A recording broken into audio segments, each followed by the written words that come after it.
क्या प्रतिवादी वास्तव में ऐसा मानता है? क्या भूमा और अहमर्थ उनके मत में अत्यंत अभिन्न है? साथ ही क्या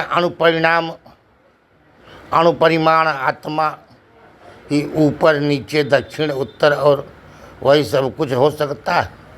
और क्या जिस तरह भूमा शब्द से व्यापक ब्रह्म की सर्वात्मकता कही गई है, उसी तरह अहमर्थ की सर्वात्मकता कही जा सकती है?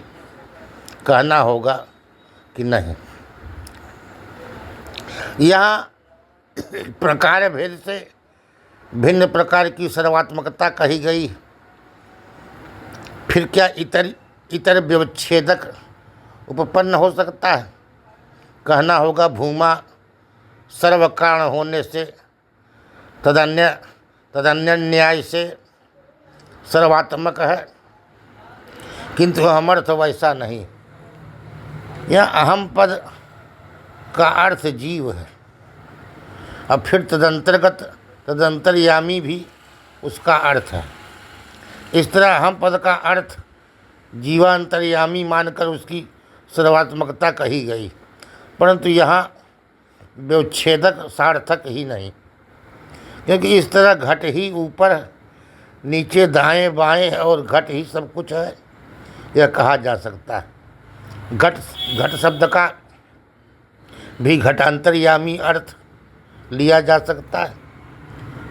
इन सब क्लिष्ट कल्पनाओं की अपेक्षा यह सीधा साधा अर्थ कहीं अच्छा है कि अहम शब्द का वाच्यार्थ अहंकार या सोपाधिक आत्मा सर्वात्मा नहीं हो सकता। सोपाधिक आत्मा ही अहमर्थ है, उसका भूमा के साथ अभेद नहीं हो सकता। अहम पद का लक्ष्यार्थ ही सर्वात्मा हो सकता है, वही भूमा से भी अभिन्न है हो सकता है, वही यहाँ ग्राह्य है।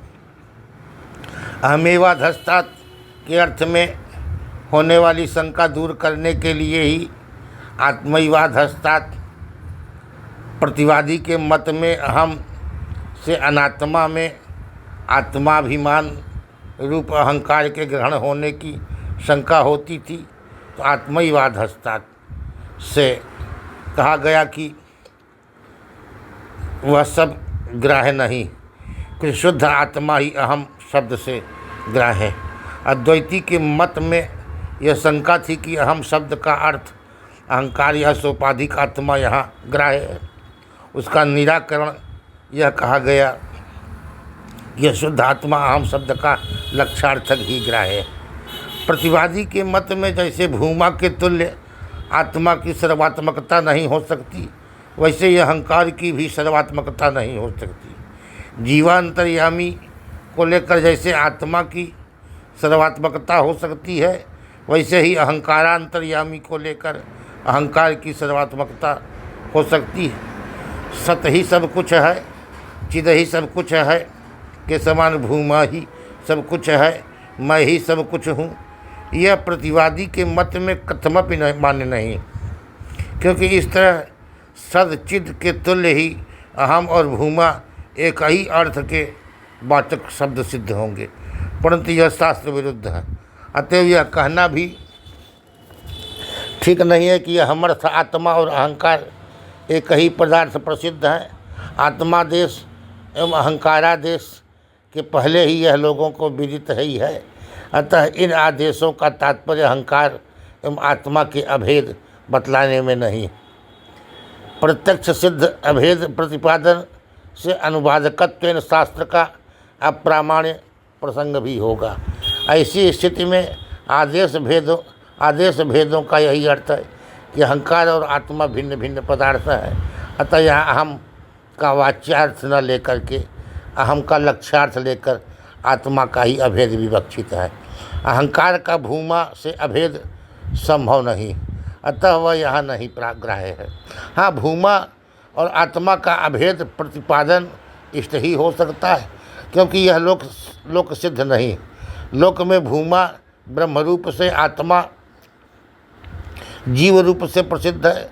सर्वज्ञ अल्पज्ञ रूप से उसका भेद प्रसिद्ध है। श्रुति अज्ञात ज्ञापिका होने से प्रमाण है।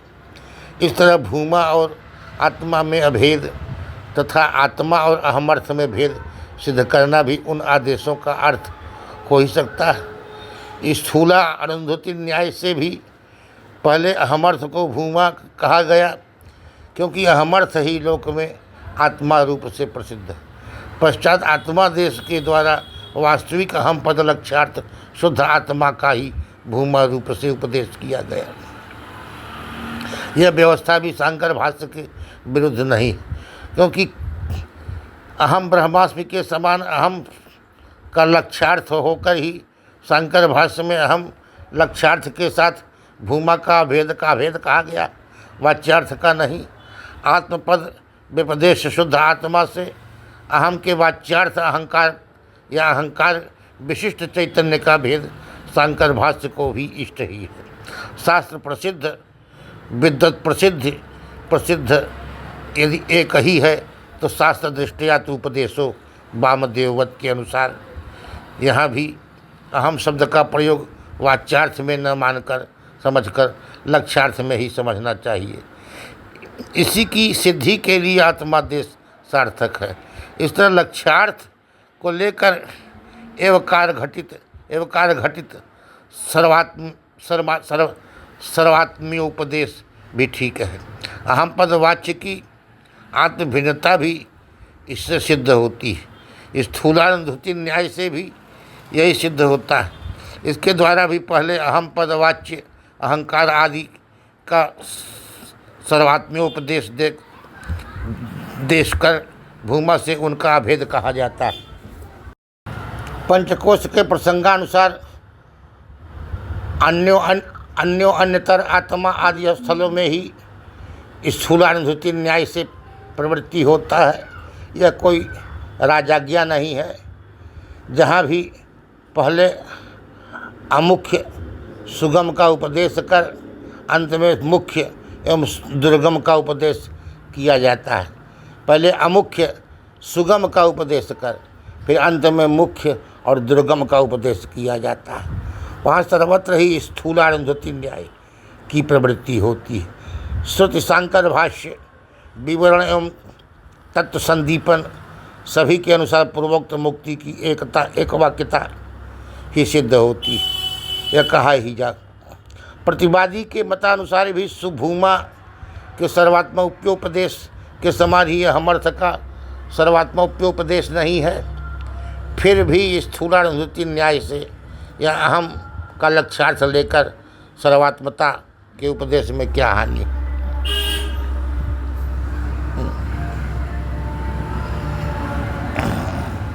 प्रतिवादी का कहना है कि उक्त युक्त्याभास ही है, क्योंकि ऐसा भी कहा जा सकता है कि अहमर्थ भिन्न आत्मा की भूम भिन्नता प्रत्यक्ष सिद्ध नहीं। अतः भूमा एवं आत्मा की भिन्नता ही सिद्ध करने के लिए आत्मा देश और भूमा देश है, तथा अहमर्थ ब्रह्म से भिन्न है, यह अर्थ प्रत्यक्ष सिद्ध है। भले ही भूमा शास्त्रिक समितिगम्य हो तो भी तन निरूपित भेद अनन्य लभ्य न होने से शास्त्रिक समितिगम्य नहीं कहा जा सकता। उसका अहमर्थ और ब्रह्म का अभेद सिद्ध करने में तात्पर्य है, अन्यथा शास्त्र में अनुवादकत्व दोष होगा। परंतु यहाँ प्रतिपादित युक्ति ही युक्त्याभास है, उपयुक्त युक्तियाँ नहीं, क्योंकि अल्पज्ञ सर्वज्ञ आदि रूप से आत्मा और भूमा का भेद प्रत्यक्ष सिद्ध है। इसके अतिरिक्त आत्मा और भूमा का भेदोपदेश निष्फल भी है। अज्ञात एवं फलवत्तत्व का ही उपदेश देने से शास्त्र का प्रामाण्य होता है। तद विपरीत अहमर्थ तथा आत्मा का भेद और भूमा तथा आत्मा का अभेद अज्ञात होने से सार्थक भी है। अहमर्थ में कर्तृत्व भोक्तृत्व आदि अनर्थ होते हैं। अहमर्थ में कर्तृत्व भोक्तृत्व आदि अनर्थ होते हैं। इससे आत्मा का भेद सिद्ध होने से आत्मा में सर्वोपद्रव राहित्य सिद्ध नहीं होगा। इसी तरह आत्मा का भूमा से अभेद सिद्ध होने से भूमा की अपरोक्षता स्वप्रकाशता एवं आत्मा की परिच्छिन्नता अपूर्णता मिटती है, उसमें पूर्णता आती है। सद ही सब कुछ है, चिद ही सब कुछ है, आनंद ही सब कुछ है। इस प्रकार भूमा अहमर्थ और आत्मा की सर्वात्मकता प्रतिवादी के मत में संभव नहीं। भूमा सर्व कारण होने से सब कुछ है, परंतु अहमर्थ सर्व कारण नहीं, यह वह व्यापक भी नहीं, फिर सब कुछ कैसे हो सकेगा। अतएव अहम पद का जीवात्मा से लेकर जीवांतर्यामी तक क्लिष्ट वृत्ति से अर्थ करने पर अहम की सर्वात्मकता कही जाती है।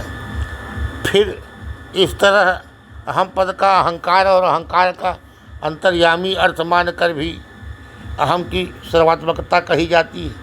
फिर इस तरह अहम पद का अहंकार और अहंकार का अंतर्यामी अर्थ मानकर भी अहम की सर्वात्मकता सिद्ध होती है। वस्तुतः प्रतिवादी के अनुसार भूमा भी निरुपचरित रूप से सब कुछ नहीं होता। चेतना चेतन भूमा का शरीर ही है। व्याप्य व्यापक शरीर शरीरी दोनों ही अत्यंत भिन्न पदार्थ हैं। यहाँ चेतना चेतन शरीरों और शरीरी भूमा रूप ही नहीं कहा जा सकता।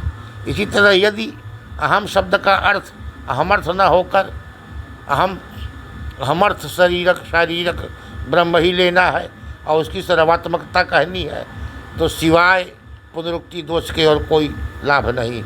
साथ ही इस तरह घटादि तभी सभी शब्दों का तत्त अंतर्यामी अर्थ लेकर सभी को सर्वात्मा कहना पड़ेगा। जैसे घट नील है, यह कहने से नील की घट से अपृथक सिद्धांत प्रतीत होने पर भी नील घट से भिन्न ही है, घट रूप ही नहीं है, घट रूप ही नहीं है। वैसे ही चेतना चेतन अंतर्यामी से अपृथक सिद्ध होने पर भी भूमा उससे भिन्न ही है, अतः उससे भूमा ही सब कुछ है, यह सिद्ध नहीं हो सकता।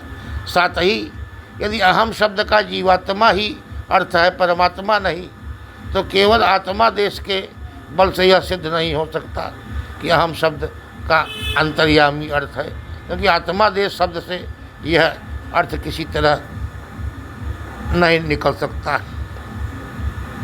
एक ही परमात्मा का देवोहम मनुष्योहम के समान इदंता और अहंता रूप से विशेषणतया इदंता और अहंता का भान होता है, यह भी कहना ठीक नहीं, क्योंकि ऐसा तो हो तो जागृत स्वप्न के समान सुषुप्ति में भी इदंता और अहंता की प्रतीति होनी चाहिए। अहंता की प्रतीति नहीं होती है, अहंता की प्रतीति नहीं होती है, यह कहा जा चुका है। इदंता की प्रतीति हो तो इदम स्वाप शीत है, यह सोया था, ऐसी प्रतीति होनी चाहिए।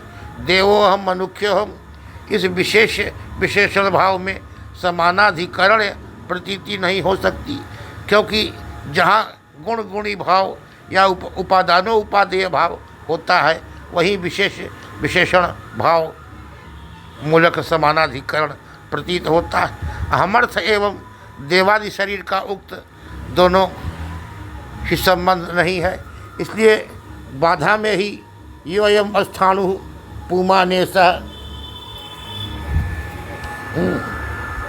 समानाधिकरण कहना चाहिए।